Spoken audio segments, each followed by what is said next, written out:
तो दोस्तों आज हम देखेंगे कि किस प्रकार कंस्ट्रक्शन की दुनिया में नए नए प्रकार के आविष्कारों का इस्तेमाल किया जा रहा है और वो कैसे इंसान की कार्य करने की गति और कुशलता को पहले से कहीं अधिक बढ़ा रहे हैं। तो इस वीडियो को शुरू से लेकर अंत तक पूरा जरूर देखिएगा ताकि आप कोई भी महत्वपूर्ण जानकारी मिस न कर दें।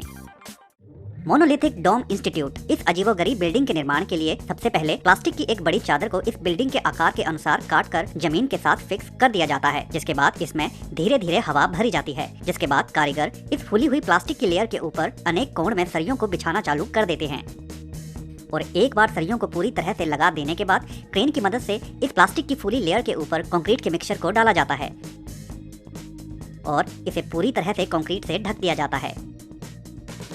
और जब कुछ दिनों तक इस कंक्रीट को यूं ही छोड़ देने के बाद जब यह सूख जाता है तो नीचे लगी प्लास्टिक की चादर के अंदर से हवा को निकाला जाता है, जिसके बाद यह ढांचा उसी अवस्था में ही बना रहता है और एक अद्भुत विशेष प्रकार का बिल्डिंग का आकार सामने उभर आता है, जिसकी बनावट बिना ईंटों और पिलर के तो होती ही है, साथ ही साथ इसके विचित्र आकार के कारण यह लोगों का ध्यान भी अपनी तरफ स्वाभाविक ही खींच लेती है।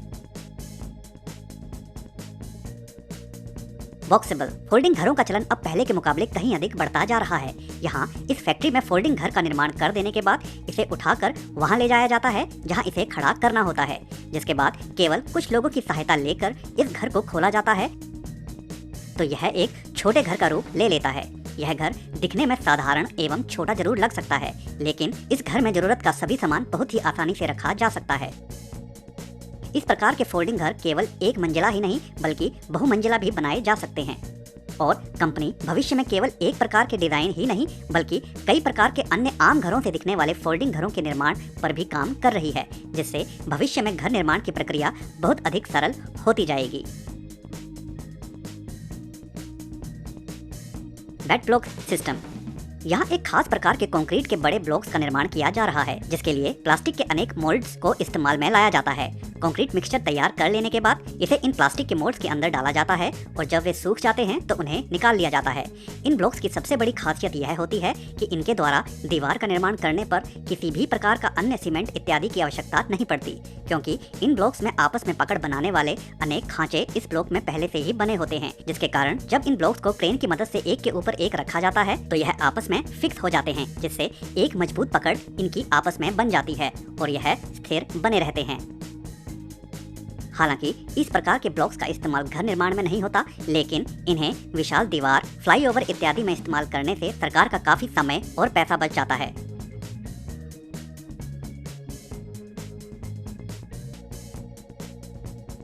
नोवा आर्क। इस प्रकार की क्रांतिकारी तकनीक शायद ही आपने पहले कभी देखी होगी। कई बार विशाल जन समूह के लिए आयोजन का प्रबंध किया जाता है, जिसके लिए आज के समय में कुछ इस प्रकार के प्लास्टिक के लेयर से तैयार एक खास प्रकार के डोम जैसी आकृति वाले टेंट का भी इस्तेमाल किया जा रहा है। इन्हें एक गुब्बारे की भांति फुला दिया जाता है और इसमें हवा को भरने पर एक खास आकृति भी बन जाती है, जिसके बाद इसके अंदर 100 से 200 लोगों को आराम से बैठाया जा सकता है और कार्यक्रम का आयोजन किया जा सकता है। इसके अंदर एयर कंडीशनर से लेकर लाइट इत्यादि सभी का प्रबंध किया जा सकता है और जब इसे हटाना हो तो वह भी तुरंत ही हवा को निकाल कर किया जा सकता है।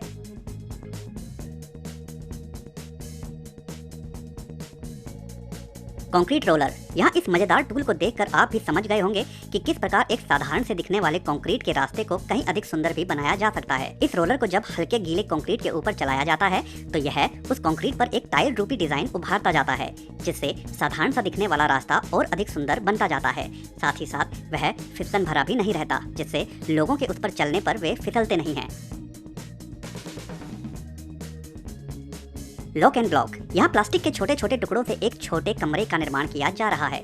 इन प्लास्टिक के ब्लॉक के अंदर पहले से तैयार खांचे होते हैं, जिसके कारण जब इन्हें एक के ऊपर एक रखा जाता है तो यह आपस में फिक्स होते जाते हैं और स्थिर रहते हैं। इन प्लास्टिक के ब्लॉक से तैयार इस कमरे को आप कमजोर समझने की भूल बिल्कुल भी मत कीजिएगा, क्योंकि यह ब्लॉक्स कंक्रीट से भी कहीं अधिक मजबूत साबित होते हैं और यह आग भी जल्दी नहीं पकड़ते। इस प्रकार के ब्लॉक से तैयार इन कमरों की आवश्यकता उन मौकों पर बढ़ जाती है जब किसी युद्ध या अन्य किसी प्राकृतिक आपदा के कारण से बेघर हुए लोगों को कुछ समय के लिए रहने के लिए जगह प्रदान करनी हो, तो इन प्लास्टिक के टुकड़ों से तुरंत ही वहाँ कमरे तैयार किए जा सकते हैं। पेरी 3D कंस्ट्रक्शन। अभी तक केवल 3D प्रिंटिंग के माध्यम से छोटी मोटी वस्तुओं का ही निर्माण होता था, लेकिन अब 3D प्रिंटिंग की तकनीक का इस्तेमाल घरों के निर्माण के लिए भी हो रहा है। इस तकनीक में एक विशाल 3D प्रिंटर को एक निर्धारित स्थान पर रख दिया जाता है, जिसके बाद यह मशीन कंक्रीट के मिक्सचर को पतली नली से निकालकर एक के ऊपर एक परत को बनाती जाती है, और जिसके बाद जब इस घर को अंतिम फिनिशिंग दे दी जाती है तो यह घर न केवल बाहर से अत्यधिक सुंदर दिखाई देता है, बल्कि अंदर से भी इसकी खूबसूरती देखते ही बनती है। हालांकि इस तकनीक के अंदर छत का निर्माण कर पाना अभी संभव नहीं हो पाया है, जिसके कारण छत को पारंपरिक तरीके से ही लेंटर डालकर तैयार किया जाता है, और उस लेंटर को डालने से पहले इन लेयर रूपी दीवारों का सूख कर स्थिर होना अनिवार्य होता है, ताकि लेंटर को डालने के लिए एक पर्याप्त मजबूती मिल सके, और इस प्रकार इस विचित्र एवं नई पद्धति से तैयार घर का निर्माण कर लिया जाता है। Unique concrete technologies. भारत के महाराष्ट्र राज्य में बनाई गई यह विचित्र इमारत दिखने में जितनी अटपटी प्रतीत होती है, उसे बनाना भी कारीगरों के लिए कोई आसान कार्य नहीं था। यह एक स्कूल की लाइब्रेरी है, और जिसके निर्माण के लिए एक भी पिलर का इस्तेमाल इसके अंदर नहीं किया गया है। इसे ईंटों और कंक्रीट के मिक्सचर से तैयार किया गया है, और यह अत्यधिक मजबूत भी है। एयरक्रेट यूरोप। आज के समय में बहुत से देशों में अब ईंटों की जगह कंक्रीट से बनी बड़ी स्लैब के द्वारा घरों का निर्माण किया जा रहा है। जैसा कि आप यहाँ देख भी सकते हैं, यहाँ इन कंक्रीट से तैयार की गई स्लैब्स को क्रेन से उठा कर एक के ऊपर एक रखा जाता है, और जिससे धीरे धीरे दीवारों का निर्माण होता जाता है। इन स्लैब्स के इस्तेमाल से स्वाभाविक ही घर निर्माण की प्रक्रिया ईंटों के मुकाबले कहीं तेज गति से होती है। इन कंक्रीट की स्लैब्स को खिड़की दरवाजों वाली जगहों पर पहले से ही काट लिया जाता है, जिसके बाद इन्हें केवल वहां रखकर जोड़ों पर थोड़ा सा प्लास्टर करना होता है। इन स्लैब्स का सबसे बड़ा फायदा यह होता है कि घरों की छत को भी स्लैब से ही तैयार कर लिया जाता है, जिससे लेंटर के दौरान होने वाला अधिक खर्च एवं तामझाम भरा काम भी नहीं करना पड़ता। छत पर स्लैब्स को लगाने के बाद उनके जोड़ों पर सीमेंट लगाना अनिवार्य होता है, ताकि बरसात का पानी उन जोड़ों से घर में न टपके, और इस प्रकार धीरे धीरे पूरे घर का निर्माण केवल कंक्रीट की स्लैब से केवल 1 से 2 दिन के अंदर ही कर लिया जाता है।